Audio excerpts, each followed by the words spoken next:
Sophie and Max both grew up in Paris, but their paths never crossed until they both started working at the advertising agency. Sophie had always been a high achiever, excelling in her studies and working hard to build a successful career.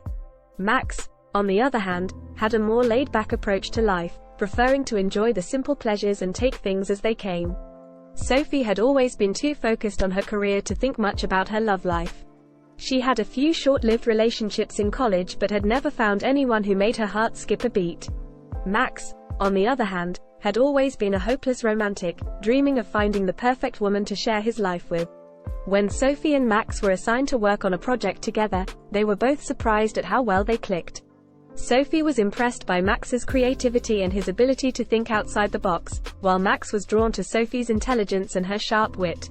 As they worked together, they discovered that they had a lot in common, including a love of French literature and a passion for good food.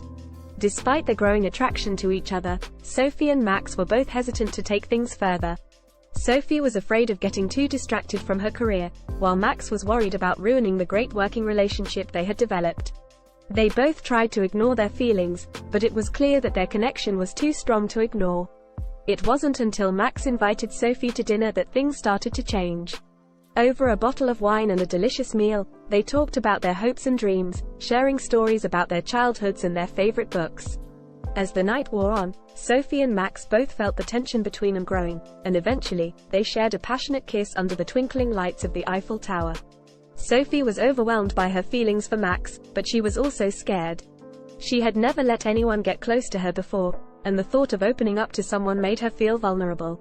Max, however, was determined to win her over. He surprised her with a weekend getaway to the picturesque town of Provence, where they spent long, lazy days exploring the countryside and getting to know each other even better. It wasn't until the last night of their trip that Max finally confessed his love for Sophie. She was overcome with emotion and realized that she felt the same way.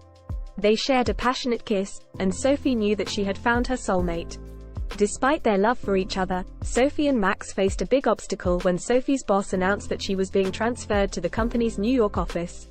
Sophie was devastated, and Max was torn between his love for Sophie and his career in Paris. They spent weeks agonizing over what to do, but in the end, they both realized that their love was more important than their careers. Max quit his job and moved to New York with Sophie, and they started a new life together. They faced new challenges, but they also discovered new strengths and built a beautiful life together.